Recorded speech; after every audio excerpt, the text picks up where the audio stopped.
Hello everyone. तो अभी हम स्टार्ट कर रहे हैं syllabus discussion for CUET PG, जो कि एमएससी फिजिक्स के लिए है। ठीक है। सिलेबस स्टार्ट करने के पहले अभी कुछ बातें हैं कि आपकी तैयारी स्टार्ट करनी है, और आप में से मोस्ट लोगों के जो कॉलेज एग्जाम्स हैं वो हो चुके होंगे, है ना। जिनके नहीं हुए हैं वो थोड़ा सा प्रिपेयर कर लो और कॉलेज एग्जाम दे लेंगे। और वैसे आपने दिया है ना फर्स्ट ईयर सेकेंड ईयर, तो अंदाजा है ही है कि भाई कितना पढ़ना है, क्या पढ़ना है। बस जो आपको फोकस करना है कि अभी आपको एग्जाम के तुरंत बाद जो नेक्स्ट कोर्स है मास्टर्स, उसमें आपको सेंट्रल यूनिवर्सिटी में जाना है। अच्छा क्वेश्चन है, सेंट्रल यूनिवर्सिटी में क्यों जाना है? भाई नॉर्मल आपने बीएससी कर लिया, याद रखें जिस टाइम आपने ग्रेजुएशन में नॉर्मली करा था, नॉर्मल कॉलेज से या फिर छोटे कॉलेज से, तो दिमाग में आता है कि भाई अब बीएससी के बाद क्या करना है। नहीं नहीं, अभी सारा मौका आपके हाथ में है। मास्टर्स करेंगे सेंट्रल यूनिवर्सिटी से। वैसे हर किसी की ड्रीम होती है ना, आपकी भी होगी। चलना चाहोगे? आ जाओ, चलते हैं। ठीक है। हाँ, उसके बाद क्या होगा? मास्टर्स होगी अच्छी यूनिवर्सिटी से। तो ऑब्वियस सी बात है कि मेरे सारे कॉन्सेप्ट क्लियर रहेंगे, क्योंकि वहां के वेल क्वालिफाइड टीचर्स हमें टीच करेंगे। ठीक है। तो इससे जल्दी से नेट क्वालिफाई करेंगे, आसानी से जेआरएफ क्वालिफाई करेंगे, हम गेट क्वालिफाई कर सकते हैं बहुत इजीली से, क्योंकि हमारा कोर्स बहुत अच्छा है। हमने मास्टर्स अच्छी यूनिवर्सिटी से पढ़ी है ना। पर हाँ, उस यूनिवर्सिटी में जाने के लिए मुझे सबसे पहले उसका सिलेबस प्रिपेयर करना होगा, अपने आप को साबित करना होगा कि हाँ, हम वहां जाने के लिए हैं। सिलेबस प्रिपेयर करने में हम आपके साथ हैं। सो आओ जुड़ें सीयूटी पीजी एमएससी फिजिक्स के एंट्रेंस को डिस्कस करने के लिए। ठीक है। तो सिलेबस एनालिसिस करते हैं। इसके पहले मैं आपको बता दूं कि अगर आपको हमारे साथ जुड़ना है तैयारी करने के लिए, जिससे हम और अच्छा परफॉर्म कर सकें, आप वैसे भी कर सकते हैं। पर ध्यान दो, क्या पढ़ना है, कैसे पढ़ना, टू द पॉइंट पढ़ना है, एनालिसिस करना है। देखें, इतना समय तो है नहीं कि आप सारी चीजें खुद के एक्सपीरियंस से लें। सो बेहतर है कि जो पहले से एक्सपीरियंस्ड हैं उनसे एक्सपीरियंस गेन करें। मेहनत आपका, एक्सपीरियंस, वर्क एक्सपीरियंस्ड का मिलके फोड़ देंगे। चलते हैं आज। तो देखो, इसके लिए हमारा कोर्स है जो कि एमएससी फिजिक्स स्टडी कैपिटल के चैनल पर अवेलेबल है। और आप सिंपल क्या करना है कि स्टडी कैपिटल का ऐप डाउनलोड करना है और वहां से रजिस्टर करना है। अगर आपको रजिस्टर करने में या किसी भी प्रोसेस में कोई प्रॉब्लम आ रही है, तो आप सीधे हमारे व्हाट्सएप नंबर पर मैसेज कर सकते हैं, अपना नाम, अपना कोर्स, ईमेल आईडी, और बाकी हमारी सारी टीम आप तक जल्द से जल्द रीच करेगी और आपके सारे प्रॉब्लम्स को सॉल्व करेगी। इसके पहले ड्रीम यूनिवर्सिटी में जाना है। सिलेबस बहुत वेस्ट है इंट्रेंस का, तो हम क्या चाहेंगे, वो पढ़ें जहां से क्वेश्चंस आ रहे हैं। ऐसा नहीं कि इतना भारी सा सिलेबस है और सारे सिलेबस से इंट्रेंस में क्वेश्चंस ही दे रहा है। कुछ सिलेक्टेड टॉपिक्स से दे रहा है, पर सिलेक्टेड टॉपिक्स का अंदाजा एक्सपीरियंस्ड को होगा ना। और स्टडी कैपिटल उन सारे एक्सपीरियंस्ड को आपके साथ शेयर करवा रहा है। आप इंटरेक्ट कर सकते हैं अपने एक्सपीरियंस्ड मेंटर्स से, जो आपकी बहुत सी हेल्प करेंगे, जिससे आप इजीली दौड़कर अपनी ड्रीम यूनिवर्सिटी तक पहुंच सकते हैं। बस जुड़ें। देखें, अगर मैं कहूं कि क्या टेक्निक्स होंगे, क्या टूल्स होंगे, तो फर्स्ट है हार्ड वर्क एंड डिटर्मिनेशन। ये आपकी होगी। अपनी ड्रीम यूनिवर्सिटी को पाने के लिए हार्ड वर्क और डिटर्मिनेशन ये आपकी होगी, क्योंकि किसी भी सक्सेस की जो की है वो हार्ड वर्क है और डिटर्मिनेशन है। आपको सोचना होगा, आपको हार्ड वर्क करना होगा, मुझे अपनी ड्रीम यूनिवर्सिटी में जाना ही है। ये आपका है। Second thing is proper guidance. देखो, कभी कभार क्या होता है ना कि एक बहुत अच्छा सा बीज, बढ़िया सा मस्त बीज ना, उसको भी ले जाके सूखी मिट्टी में कहीं फेंक दो तो उग नहीं पाता है। तो ये जो कमी नहीं है कि कभी कभार अच्छे गाइडेंस के अभाव में एक अच्छा बीज भी अंकुरित नहीं हो पाता है। और मुझे पूरा यकीन है कि आप सारे बहुत अच्छे बीज हैं, अंकुरित हों। इसके लिए सिलेक्टेड ऐसी जगह का चयन करें जहां से आप सिलेक्ट हो सके, अंकुरित हो सके। ठीक है। तो प्रॉपर गाइडेंस ये आपको आपकी स्टडी कैपिटल की टीम प्रोवाइड करेगी। ठीक है ना। अच्छा, अब क्वेश्चन ये कि how right guidance can strength your future career. Right guidance आपके फ्यूचर कैरियर को कैसे स्ट्रेंथ कर सकता है। इसके पॉइंट्स हैं, reduce your work by preparing to the point content. जो कंटेंट आप पूरा बहुत बड़ा सा पढ़ रहे हैं ना, उस कंटेंट को ये टू द पॉइंट पढ़ाएगा। भाई साहब, इस पूरे कंटेंट को पढ़ने की जरूरत नहीं है, पूरे को फोकस करने की जरूरत नहीं है, उसके एक छोटे से पार्ट को तुम अच्छे से कर लो, बहुत अच्छा करोगे। तो पूरा कंटेंट नहीं करना है, बस वो करना है जहां से क्वेश्चंस आते हैं। Second thing is providing well structured lectures. आपको एक अच्छे तरीके से लेक्चर्स प्रोवाइड करवाए जाएंगे जो वेल स्ट्रक्चर्ड रहेंगे, उनकी एक प्रॉपर स्ट्रक्चर रहेगी कि हाँ, ये टॉपिक इतने वेटेज का है तो इस पर इतने सारे लेक्चर दिए जाने चाहिए। ये टॉपिक अगर मैं बच्चे को करा दूंगा तो बच्चा अच्छे से सीयूईटी पीजी को फोड़ सकता है और अपनी ड्रीम यूनिवर्सिटी में आ सकता है। ठीक है ना। Next point is you can get a lot of experience from experienced faculty. And इसके पहले भी कहा है, इतना समय नहीं है कि आप सारी गलतियां खुद से करें, दूसरों की गलतियों से सीखें। और हमारे टॉप मेंटर्स आपके साथ हैं, आपको बहुत सारा एक्सपीरियंस देने के लिए, सो दैट आप अपने सीयूईटी पीजी के एग्जाम को बहुत ही आसानी से फोड़ सकें। Next point, less distractions. Classes है ना सर, वो यूट्यूब से पढ़ लेते हैं, गूगल से पढ़ लेते हैं। हाँ, पढ़ सकते हैं बाबू, पर अभी आप इतने बड़े नहीं हो ना। गूगल से वो क्लास पढ़ने गए, आपने कुछ स्किन डेप्थ करके डाल दिया, तो मैं स्किन डेप्थ का फॉर्मूला फाइंड करना है, उसके नीचे 1000 लिंक हैं। सर, एक 12th का बच्चा ब्लॉगर है, 12th का स्टूडेंट ब्लॉगर है, और वो स्किन डेप्थ पर ब्लॉग बना के रखा है, तुम उसे पढ़ रहे हो क्योंकि तुम्हें नहीं पता ना ब्लॉग बनाया किसने है। तुम्हें बस ब्लॉग से मतलब है, आपका टाइम वेस्ट हो गया ना। इस इतने सारी डिस्ट्रैक्शंस, तुमने 1 घंटा लगाया, 1 घंटे में तुम्हें मिल गया स्किन डेप्थ। मुझे पता है आपको मिल जाएगा, अच्छे से मिल गया कंसेप्ट स्किन डेप्थ का, पर 1 घंटा लग गया ना। कोई ऐसा भी है जो दिन रात आपके लिए बस इस वजह से काम कर रहा है कि वो काम आपको 1 घंटा ना वेस्ट करवाए, बस 2 मिनट लेक्चर का 5 मिनट देखें और वो कॉन्सेप्ट क्लियर हो जाए। ठीक है ना। अच्छा, इसके बाद हम अगर सिलेबस डिस्कस करें अपना, तो सिलेबस के पहले स्टडी कैपिटल। बोले स्टडी कैपिटल ही क्यों? रीजन, फैकल्टी एक्सपीरियंस्ड है। आपको पता है अपने यहाँ की जितनी भी फैकल्टीज हैं सारे वेल क्वालिफाइड हैं, या तो वो यूनिवर्सिटी के फर्स्ट रैंकर्स हैं, या उन्होंने नेट किया है, जेआरएफ किया है, सारे के सारे। ऐसे नहीं है कि बस आके पढ़ा देते हैं, सर ये नहीं। नेक्स्ट, लो फी, बहुत कम, इतनी अफोर्डेबल फी कि एक नॉर्मल बच्चा भी अटेंड कर सकता है। एक और बात, अगर आपको इस वाले फी में भी ना ज्यादा प्रॉब्लम हो रही है, मे बी आप फाइनेंशियल अच्छे नहीं है ना, तो आप फिर भी अभी जो नंबर मैंने बताया था स्टार्टिंग में, अभी फिर से दिखा दूंगा, उस पर मैसेज कर सकते हैं, हमारी टीम आपको पूरा सपोर्ट करेगी। अब देखो 100% स्कॉलरशिप तो अलाउड है, मतलब नहीं दे सकते, आपको पता है इतना सारा सिस्टम है ना, पर फिर भी जितना भी हो सकेगा हम आपके साथ रहेंगे, कम करेंगे। ठीक है, पर हाँ, ड्रीम यूनिवर्सिटी में जाना है, रुकना नहीं चाहिए सर।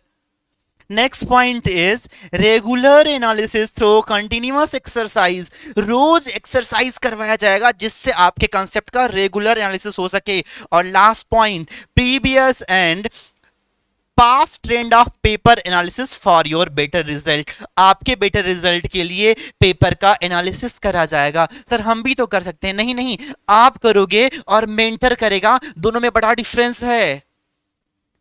क्योंकि आप जिस टाइम पेपर एनालाइज कर रहे हो, सेम टाइम दिमाग में कहीं ना कहीं चल रहा है, भाई साहब इसके 3 क्वेश्चंस आते हैं, 3 से मैंने मेरा 1 ही खाली हुआ, 2 तो हुआ ही नहीं। आपको टेंशन भी तो लेनी है, पर नहीं नहीं, ये काम सारा मेंटर करेगा और आपके सामने कुछ इस वे में रिप्रेजेंट करेगा ना कि आप लोग, भाई साहब मेरा ही होगा। तो बस उठ जाग मुसाफिर फोर भाई, अब रैन कहां जो सोवत है, बहुत देर हो गई भाई साहब, मार्च आ गया है। आपको याद है ना 1 जून का फर्स्ट वीक आपके सीयूटी पीजी के पेपर्स हैं, बहुत कम टाइम बचा है। अब उठ जाओ, आ जाओ, पढ़ें। तो अगर मैं ब्रॉडली सिलेबस की बात करूं तो मैंने एमएससी फिजिक्स के सिलेबस को 2 पार्ट में क्लासीफाई करा है, क्योंकि अगर मैं जनरली सीधे सारे सिलेबस लिख देता तो उनको डिस्कस करना एक मुश्किल काम होता। आपको लगता है कितना लेंथी सिलेबस है ना। तो 2 पार्ट है। एक पार्ट तो वो है जिसका वेटेज बहुत ज्यादा है, और सेकंड थिंग इज दैट जिसका वेटेज बहुत कम है। तो जिसका वेटेज ज्यादा है वो आपके चार पेपर्स हैं, that is solid state physics, modern physics, mathematical physics और इलेक्ट्रिसिटी एंड मैग्नेटिज्म। इन सारे का वेटेज बहुत ज्यादा है। मतलब ये कहूं कि अगर आपके टोटल 75 क्वेश्चंस आ रहे हैं सेकेंड पोर्शन से, तो 75 में से अराउंड 45 क्वेश्चंस आपके इतने से पार्ट से आएंगे।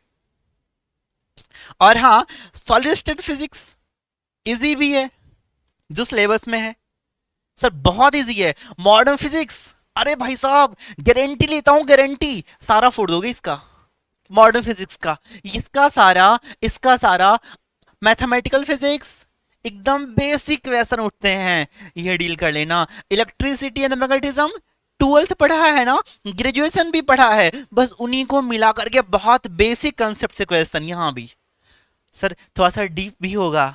मेंटर्स किस लिए हैं सर, कितना भी डीप हो इजी करवाएंगे।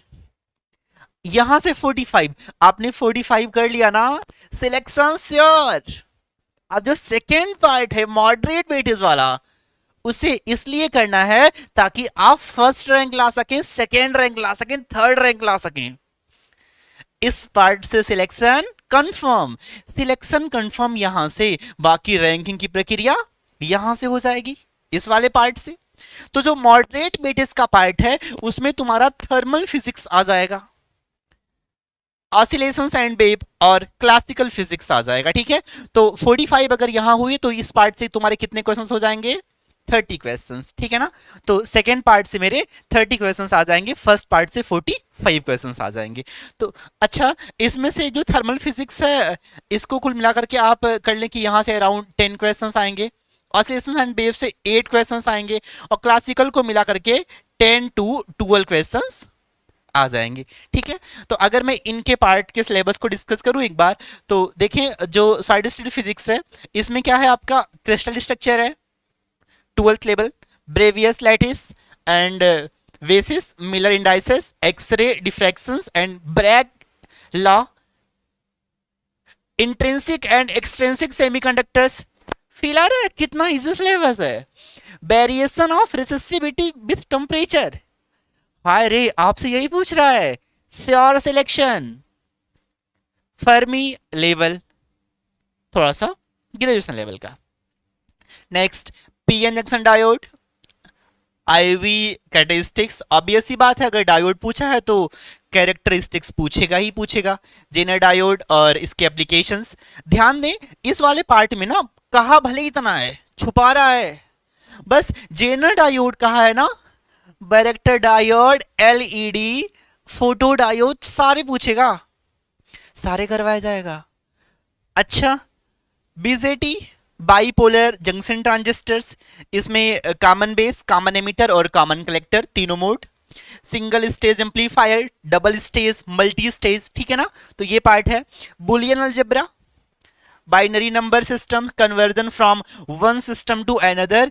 ध्यान दो, ये बुलियन अलजेब्रा और ये लॉजिक गेट, यकीन मानो सर ना इस वाले पार्ट से कोई भी क्वेश्चन आएगा, छोड़ना नहीं, छोड़ना तो बहुत दूर है, सोचना नहीं है, बिना सोचे टिक करना है। बस हाँ, प्रैक्टिस आपकी माजने के लेवल की होनी चाहिए, देख कर ही मतलब सवाल भी कहे भाई साहब किसके आगे जा रहा हूं, ये तो पहले ही मन से सिलेक्ट हो चुका है। ध्यान देना, आपको एंट्रेंस में टॉप करने के पहले अपने आप में टॉप करना होगा। इतनी प्रैक्टिस कर लो, इतनी प्रैक्टिस कर लो कि कभी ये फील ही ना आए एंट्रेंस में जा रहे हैं यार इसमें मेहनत करनी है। नहीं नहीं, एंट्रेंस में तो बस दिखाने के लिए जा रहे हैं सर, मन में पहले से टॉप कर लिया है, खुद में टॉप कर लो। नेक्स्ट, तो ये मेरा पार्ट सिलेबस है सॉलिड स्टेट फिजिक्स का। मॉडर्न फिजिक्स का, हाँ इसका भी सारा करना है सर। कौन कौन से part, inertial frame, Galilean inverse, postulate of special theory of relativity. अच्छा ध्यान दो, इस वाले पार्ट से ना एक क्वेश्चन कंफर्म है, लॉरेंज ट्रांसफॉर्मेशन हर जगह आता है, इसके बिना तो पेपर बन नहीं सकता। Length contraction, time dilation, relativistic velocity addition theorem, mass energy equivalence, black body radiation और फोटो इलेक्ट्रिक इफेक्ट। यहां से रियल वाली मॉडल स्टार्ट होती है, इसके पहले बेसिक, ठीक है ना।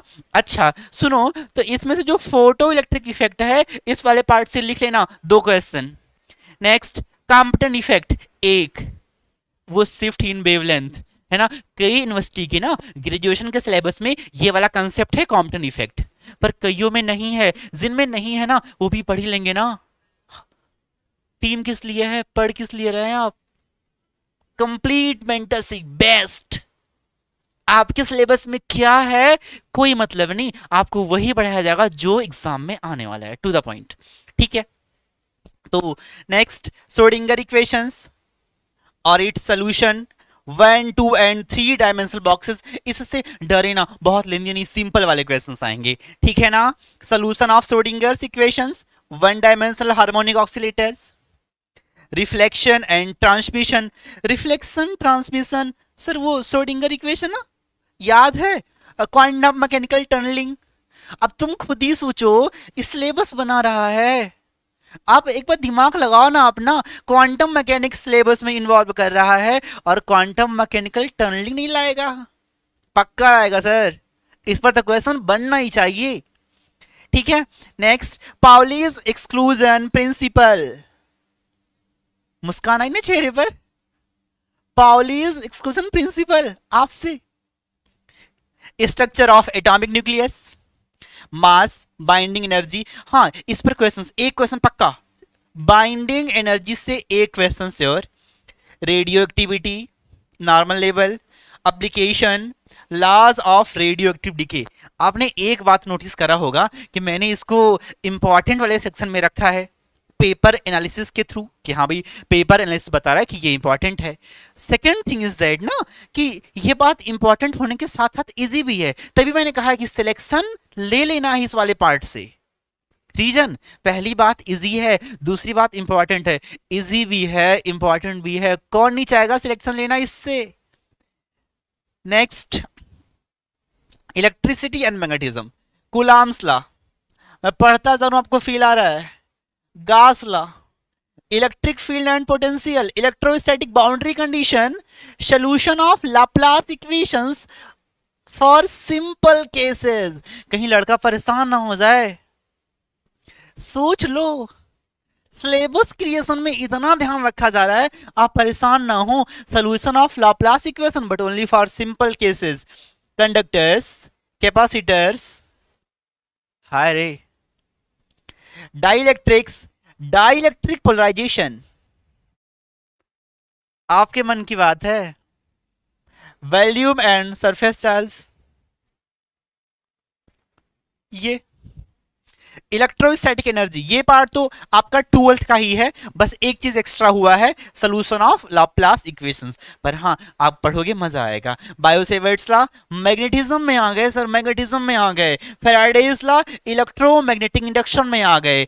Next self and mutual inductions, sir alternating current में आए। डीसी और AC circuits with resistance, inductance और कैपेसिटेंस। ध्यान दो, एलसीआर पक्का, एलसी ऑसिलेशन से क्वेश्चन बनाएगा ही बनाएगा, और एलसीआर अगर इन्वॉल्व करा है तो पक्का इस वाले केस में रेजोनेंस पर क्वेश्चन बनाएगा, सीरीज रेजोनेंस और पैरेलल रेजोनेंस पक्का। Concept of tuning, that is quality factor is already involve अगर एलसीआर इन्वॉल्व है तो, ठीक है ना। नेक्स्ट फिर इलेक्ट्रोमैग्नेटिक वेव बताएगा, फिर पॉइंटिंग थ्योरम, पॉइंटिंग थ्योरम के साथ साथ पॉइंटिंग वेक्टर इन्वॉल्व है तो इसमें कुछ बताने की बात तो है नहीं बहुत खास। रिफ्लेक्शन और रिफ्लेक्शन का पोर्शन है, डाई इलेक्ट्रिक इंटरफेस थोड़ा सा नया है, आपको समझ आ जाएगा पढ़ाएंगे तो। ट्रांसमिशन एंड रिफ्लेक्शन कॉफिशिएंट्स, और बस ये बस नॉर्मल इंसिडेंस के लिए है, थोड़ा सा लेंथ स्टार्ट करा ना, उसके पहले बोल दिया ओनली फॉर नॉर्मल इंसिडेंस, परेशान नहीं होना है। लॉरेंस फोर्स और motion of charge particle in electric and magnetic fields, ये सिलेबस है मेरा इलेक्ट्रिसिटी एंड मैग्नेटिज्म का। सिमिलरली अगर हम डिस्कस करें मैथमेटिकल फिजिक्स, अरे भाई साहब इससे ना कम से कम 5 क्वेश्चंस, 5 क्वेश्चंस, 5 प्रश्न, सिलेबस कितना कम, इतना तो ना आप छोटे बच्चों को दुलारने भी नहीं इतना हल्का सवाल पूछते होंगे। Calculus of single and multiple variables, partial derivatives, Jacobians. अरे ये सब तो रट जाएगा भाई। Imperfect and perfect differentials, Taylor expansions, Fourier series, vector algebra, vector calculus. आप मुझे बताओ, टेलर एक्सपेंशन ना डाले मैथमेटिकल फिजिक्स में, फोरियर थ्योरम ना डाले, ग्रीन्स थ्योरम ना डाले, स्टोक्स थ्योरम ना डाले, बोले क्यों डाल रहा है ये? क्योंकि मास्टर्स में शुरुआत इन्हीं से होनी है। आपको अपने एमएससी फिजिक्स जैसे स्टार्ट करना है ना, उसमें ये सब चीजें इन्वॉल्व होंगी बहुत बार। और अगर आपको ये अच्छे से नहीं पता है, फिर आप समझ नहीं पाओगे ना। सेंट्रल यूनिवर्सिटी का वेल क्वालिफाइड साइंटिस्ट लेवल का प्रोफेसर अब तुम्हें ग्रीन थ्योरम तो समझाएगा नहीं इजीली से, क्योंकि आप मास्टर्स करने आए हैं।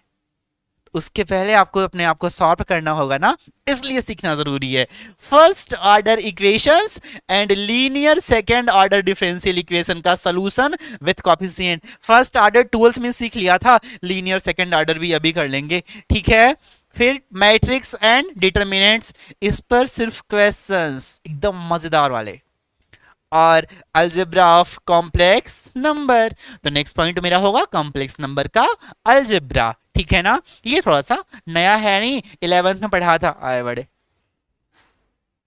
नेक्स्ट ये जो लो वेटेज वाला पार्ट है ना, उसमें आपका थर्मल फिजिक्स, इसमें thermodynamics, elements of kinetic theory of gases. अरे भाई क्या पूछ रहा है? Velocity distribution and equipartition of energy. Equipartition, total energy of a system is equally distributed in its all degree of freedom। इतना आसान। सिलेबस में डीप डिस्कशन करेंगे सर, डीप डिस्कशन, मजा ही आ जाएगा। अच्छा, नेक्स्ट है specific heat of,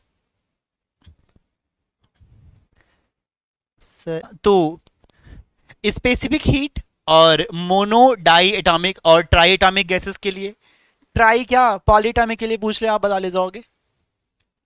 van der Waal gas जो कि रियल गैस होती है, मीन फ्री पाथ, ये सब आपसे पूछ रहा है सर, टफ नहीं है। ये ना बोलना ये तो बड़ा लेंदी सिलेबस है, इसको मॉडरेट में इसलिए रखा है, क्वेश्चंस 30 ही आते हैं तीनों को मिला करके, इसका मतलब ये नहीं टफ है, इंट्रेंस में टफ नहीं है भाई। अच्छा, next laws of thermodynamics, zeroth law and concept of thermal equilibrium. देख रहे हैं सिलेबस? सर सिलेबस टफ नहीं है, क्यों? रियल वाली लड़ाई ये नहीं है। यूनिवर्सिटी में फर्स्ट रैंक लाने के बाद जब आप अपनी ड्रीम यूनिवर्सिटी में होंगे, फिर अपने फ्यूचर करियर को अच्छे से प्लान करने के लिए दिन रात मेहनत कर रहे होंगे, वो वाला रियल है। जिस टाइम अभी शाम के टाइम रात में 10 बजे या 11 बजे अपने कमरे में बेड पे होते हैं ना, यूनिवर्सिटीज की जो कि आपका ड्रीम है, सारी लाइब्रेरियां जग रही होती हैं सर, 24/7, कभी बंद नहीं, भीड़ एकदम भयंकर।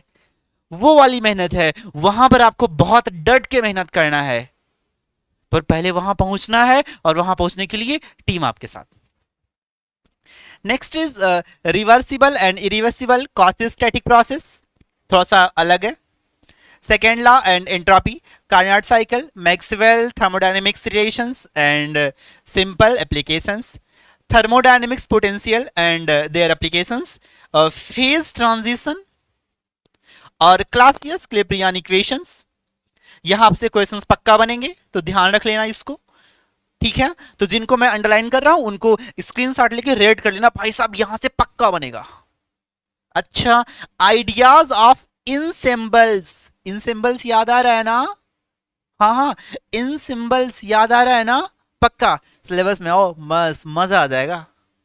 टॉपिक की सिलेबस इतना मस्त है ना भाई, तैयारी करने भी मतलब रास्ते ना मंजिल से कुछ ज्यादा ही खूबसूरत हैं। दौड़ते हैं एक बार।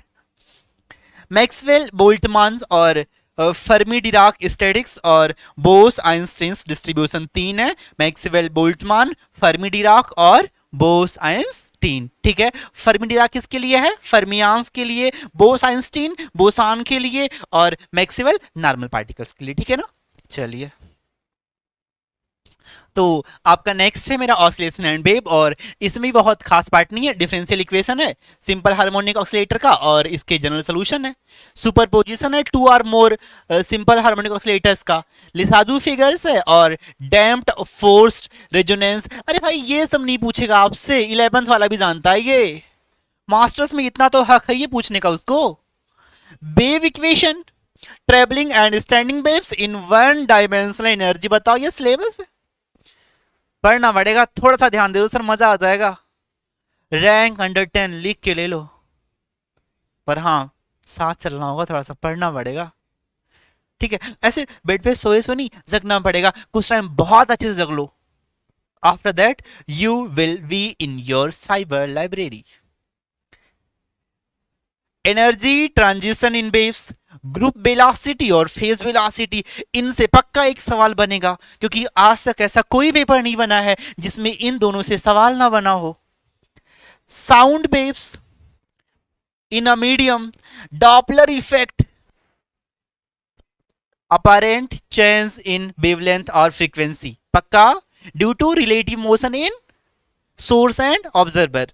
अच्छा, फर्मेट प्रिंसिपल, सर यहां से ऑप्टिक्स स्टार्ट हो जा रहा है, ध्यान दीजिए, यहां से ऑप्टिक्स स्टार्ट हो जा रहा है। General theory of image formation, thick lens, thin lens और lens combinations, interface of light, optical path retardation, Fraunhofer diffraction, Rayleigh criteria और resolving power, diffraction grating, polarization, linear, circular and elliptical. ध्यान देना syllabus में mirror नहीं है, confuse नहीं, पढ़े जा रहे हैं मिरर, पढ़ी जा रहे हैं भाई, क्यों क्यों क्यों पढ़े जा रहे हैं, सिलेबस पर ध्यान दें एक बार। अच्छा, उसके बाद फिर ध्यान दो, थिक लेंस पढ़ लेना है, थिन लेंस पढ़ लेना है, लेंस का कॉम्बिनेशन पढ़ लेना है और इंटरफेरेंस पढ़ लेना है, ऑप्टिकल पाथ रिटार्डेशन, डिफ्रैक्शन में फ्राउनहोफर क्लास केवल है, फ्रेनेल क्लास का डिफ्रैक्शन नहीं है, रेले क्राइटेरिया पढ़ लेना है, रिजॉल्विंग पावर पढ़ लेना है, डिफ्रैक्शन ग्रेटिंग, पोलराइजेशन, पोलराइजेशन के टाइप सारे कौन कौन से टाइप, लीनियर, सर्कुलर और elliptical, double refraction and optical rotation, इतने सारे पार्ट के साथ ऑसिलेशन और वेव कंप्लीट। ऑसिलेशन और वेव में याद आ रहा है ना, ऑप्टिक्स भी शामिल है, कंफ्यूज नहीं होना। चलो, और नेक्स्ट मेरा क्लासिकल फिजिक्स, इसमें बहुत कम है, Newton's law of motion and its application, velocity and acceleration in Cartesian, polar and cylindrical coordinates, तीनों को मिला करके 2 क्वेश्चन, कम से कम मिनिमम 2 क्वेश्चन, ठीक है, 3 भी हो सकते हैं, कंफ्यूज नहीं, पर हाँ मिनिमम 2 होंगी, ठीक है।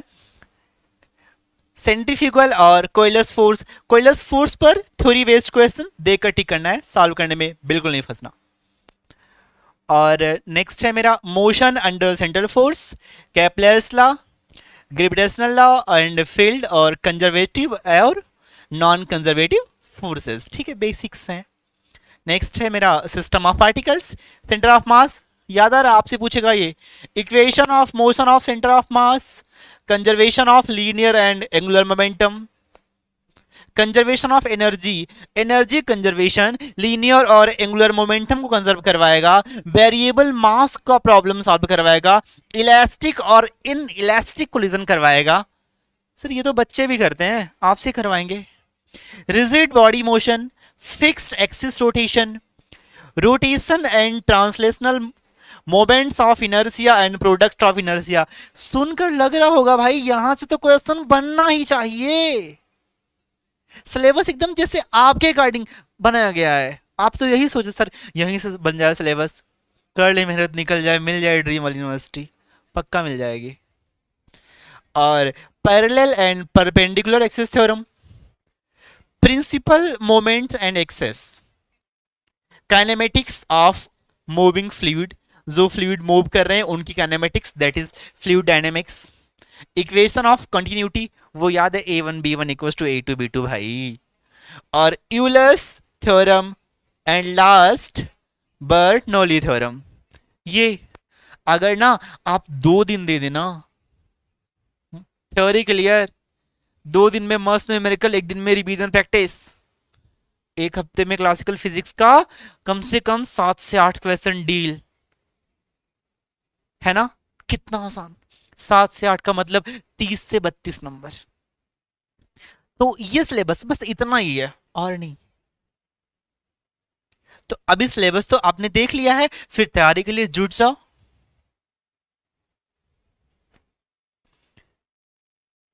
हो गया सिलेबस। ओपन योर विंग्स, फैला लो अपने पंखों को, स्टार्ट फ्लाइंग। और तब तक ना रुको जब तक अपनी ड्रीम यूनिवर्सिटी में पहुंच ना जाओ। पहुंच जाओगे बहुत जल्दी। बाकी आपकी हेल्प के लिए आप बैच के साथ जुड़ सकते हैं, और जिसकी फी बहुत अफोर्डेबल है। क्वालिटीज क्या क्या है? सारी क्लासेस इंटरेक्टिव होंगी, बीच में कहीं भी आप टीचर से क्वेश्चंस पूछ सकते हैं। रिकॉर्डिंग अवेलेबल है, कब तक? जब तक आपका एग्जाम ना हो जाए। जी भर के देखो, टीचर ने 3 बार पढ़ाया है, तुम उसको 30 बार पढ़ लो। स्टडी मटेरियल आपको पीडीएफ के फॉर्म में मिलेंगी। एक बात, पीडीएफ के फॉर्म में मिलेंगी ना, पर कोई लापरवाह लोग प्रिंट ना करवा लेना, उसको खुद से बनाना होता है। एक तो वैसे इतना एनालिसिस करके नोट्स बना के आपको दिया है, और तुम सारे प्रिंट करा के बैठे हो मस्त। पेन से लिखो, पेन से लिखो के दिमाग में लिखा जाएगा ना। तब क्वेश्चन देखती भाई, थर्ड ऑप्शन। डाउट सेशंस, कुछ खुद के प्रॉब्लम होते हैं, मेंटर लाख बताए, उसके बाद कुछ पर्सनल है। प्रीवियस ईयर क्वेश्चंस प्रैक्टिस, जी पर एकदम मास लिए जाएंगे सर, इतनी प्रैक्टिस कर लेंगे। और लास्ट, सेल्फ इवेल्युएशन, किससे होगा? टेस्ट के थ्रू। तो आप जब भी अभी अपने व्हाट्सएप से इस नंबर पर मैसेज करें अपना नाम, कोर्स, और हमारी टीम आपको हेल्प करेगी। और वैसे भी स्मार्ट हो यार, ग्रेजुएट होने वाले हो 1 महीने में, तो काहे का मैसेज करना। सीधे प्ले स्टोर पर विजिट करो, स्टडी कैपिटल का ऐप डाउनलोड करो, कोर्स रजिस्टर करो और पढ़ना स्टार्ट करो। All the very best.